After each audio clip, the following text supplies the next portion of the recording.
Hello नमस्कार दोस्तों, आप लोगों का अपना यूट्यूब चैनल रोजगार 7590 में स्वागत है। आज आप लोगों को दिखाने वाले हैं सीसीए, जो रियल सीसीए हैं उनका क्या स्कोर बन रहा है और उनका स्कोर कार्ड के माध्यम से आपको हम बहुत इंपॉर्टेंट जानकारी प्रोवाइड कराने वाले हैं। क्योंकि देखिए, जब से आंसर की आई है तब से काफ़ी छात्रों में परेशानी बढ़ गई है, क्योंकि वो अलग अलग जो प्लेटफॉर्म पर आप लोग रैंक देख रहे हैं, लेकिन जब रियल अप्रेंटिसों से बात हो रही है कि आपका कितना स्कोर है, आप अपना मतलब रजिस्ट्रेशन नंबर प्रोवाइड कराइए। जब उनका स्कोर कार्ड या उनका मार्क्स चेक किया जा रहा है तो -6 में, -8, -4 या मतलब प्लस में भी हैं तो 8 नंबर, 10 नंबर, 12 नंबर, 15 नंबर। और जैसे कि आप लोगों ने ये थंबनेल में भी देखा होगा कि 26 से ये 63 गलत है। इस तरीके से जो रियल अप्रेंटिस है उनकी ये कंडीशन है। तो फिर ये जो 65, 70 या 75 वाले जो कट ऑफ जा रही है, या इस तरीके से जो ऑनलाइन आप लोग मतलब साइट पे अपना डाटा फिल कर रहे हैं, वहाँ पे अपना रैंक चेक कर रहे हैं, तो वहाँ पे 80, 75, 90 मतलब इस तरीके से कहाँ से डाटा आ रहा है, कितने छात्र हो गए हैं जो रियल अप्रेंटिस हैं या नॉन सीसीए हैं।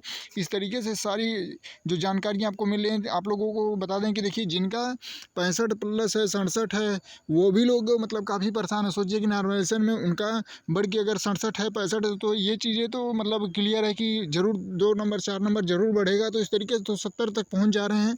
तो इसके माध्यम से आपको हम यही बताना चाहते हैं कि देखिए साथियों, जो आप लोग रियल डाटा जो देख रहे हैं कि मतलब सबसे गूगल फॉर्म भरवाया जा रहा है या इस तरीके से जो भी डाटा प्रोवाइड कराया जा रहा है, तो उसमें कमी कहाँ से आ रही है, कहाँ से इतने अप्रेंटिस हो जा रहे हैं, उसी के लिए आपको ये वीडियो प्रोवाइड करा रहे हैं। तो आप लोग वीडियो में लास्ट तक बने रहिए और बिना समय गंवाए आपको पूरी जानकारी हम प्रोवाइड कराते हैं। पहले तो आपको स्कोर कार्ड दिखाते हैं।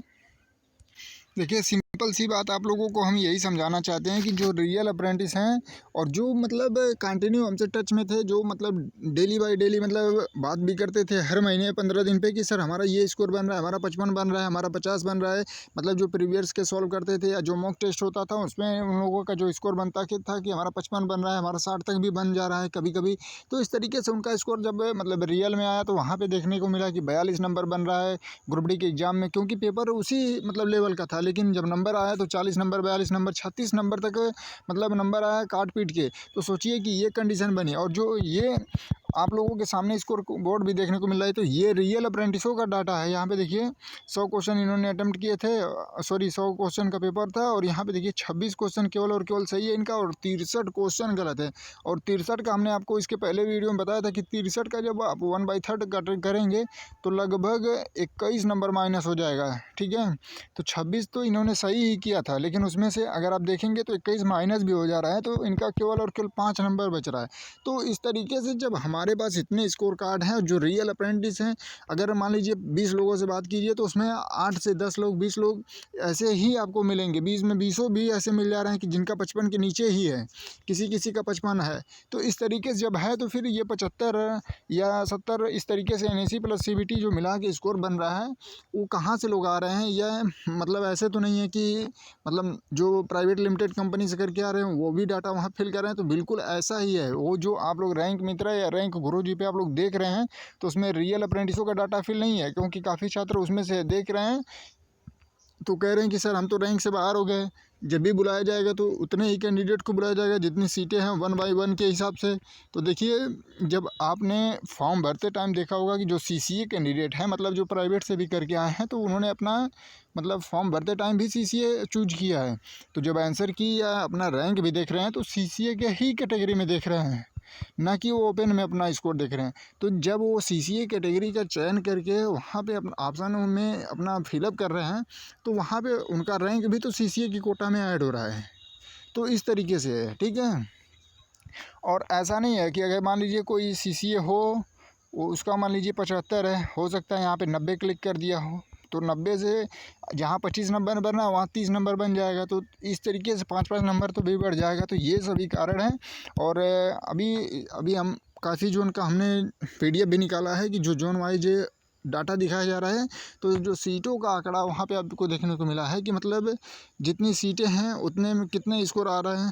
तो 65 के ऊपर ही बच्चे अभी कर रहे हैं, तब तक सीटें फुल हो जा रही हैं सभी जोन का, NSE CBT मिला के 65 प्लस।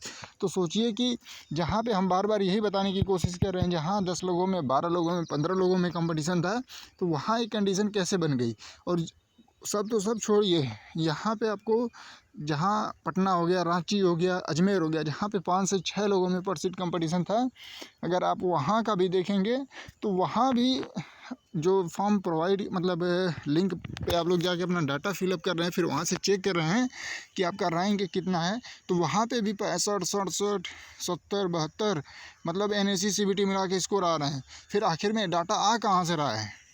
तो इस तरीके से जो आप लोगों को डर बना हुआ है कि आपका सिलेक्शन होगा या नहीं होगा, तो हमारे कहने का एक ही मतलब है कि देखिए, जो लोग ओपन कैटेगरी से मतलब फ़ाइट कर रहे हैं ग्रुप डी में, जैसे 10वीं बेस पे, तो उनका अभी देखिए कोई भी बड़े बड़े जो प्लेटफॉर्म हो, जो ऑनलाइन कोचिंग पढ़ाते हों, वो भी लोग कट ऑफ को लेके बिल्कुल मतलब वीडियो नहीं बनाना चाहते हैं, जानकारी नहीं देना चाहते हैं, क्योंकि उनको भी ये चीज़ इस चीज़ का पता नहीं है कि क्या इसमें जो डाटा पड़ रहा है वो बिल्कुल रियल है या नहीं है। और वो भी 4 लाख 5 लाख लोगों को डाटा के हिसाब से थोड़ी बहुत जानकारी दे रहे हैं, लेकिन वो कह रहे हैं कि इस तरीके से हमारे पास पूरा डाटा प्रोवाइड नहीं है, तो इस वजह से हम कह नहीं सकते। तो वो तो ओपन वाले क्लियर है कि मान लीजिए उसमें 10वीं होंगे, 12वीं होंगे, सभी लोग होंगे।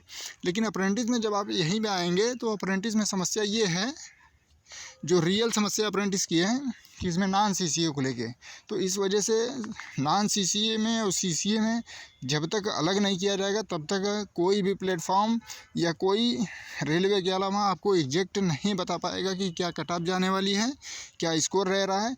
लेकिन आप लोग मान के चलिए कि रियल अप्रेंटिसों का अगर केवल और केवल काउंट किया जाएगा तो इतना कट ऑफ नहीं जाएगी और इतने ज़्यादा अप्रेंटिस कैंडिडेट के स्कोर नहीं आ रहे हैं। आपके सामने हम पिछले वीडियो में भी कई वीडियो में स्कोर कार्ड भी दिखाया, और आप भी जैसे आपने मतलब अप्रेंटिस किया होगा तो आपके पास भी 2-4 फ्रेंड होंगे, 10 फ्रेंड होंगे, आपने भी उनसे स्कोर ज़रूर जाना होगा कि भाई आपका क्या स्कोर है, क्या आपका स्कोर है।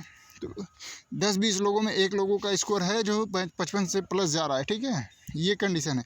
वो भी पढ़ने में बहुत जो मतलब बहुत अच्छी क्वालिटी का बंदा था, जो रेगुलर तैयारी किया, और जो लोग कंपनियों में काम कर रहे थे आगे एग्ज़ाम दे दिए। ऐसे ऐसे लोग फिर कहाँ चले गए?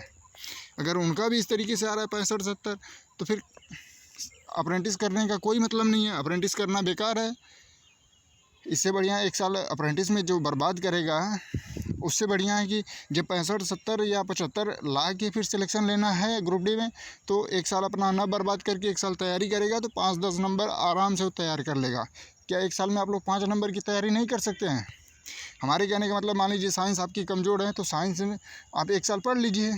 जब 65 आप ला के सिलेक्शन ले रहे हैं CCA से और 70-75 ओपन से जा रही है, तो 1 साल अप्रेंटिस करने से बेहतर है कि आप लोग 1 साल साइंस को ही पढ़ लीजिए। साइंस में सभी का मतलब कम स्कोर आ रहा है, साइंस को पूरी 1 साल लगातार साइंस पढ़िए, खुद नंबर आपका बढ़ जाएगा। फिर अप्रेंटिस करने तो फ़ायदा है कि ओपन में फ़ाइट किया जाए। तो इस तरीके से आप लोग बिल्कुल डरे नहीं जब तक नॉन CCA को बाहर नहीं किया जाएगा। और इसमें अब की बार देखिएगा पैनल पे पैनल इसी तरीके से फिर आएगा, और जो लास्ट कैंडिडेट सेलेक्ट होगा वो देख लीजिएगा 55 से 60 के बीच में ही हर जोन में आपको देखने को मिलेगा। तो इस चीज़ को आप लोग मान के चलिए नॉर्मलाइजेशन के बाद। ऐसा नहीं है कि आपका राव मार्क्स या इस तरीके से NSE CBT, क्योंकि राव मार्क्स के बाद नॉर्मलाइजेशन भी होता है। उसका बाद आपका कट ऑफ गई थी पिछली बार 30, ठीक है। काफ़ी लोग कह रहे थे कि 1 लाख वैकेंसी थी, तब ये दशा थी। तो 1 लाख वैकेंसी थी, लेकिन वहाँ पे 12,000 ही छात्रों को लिया गया।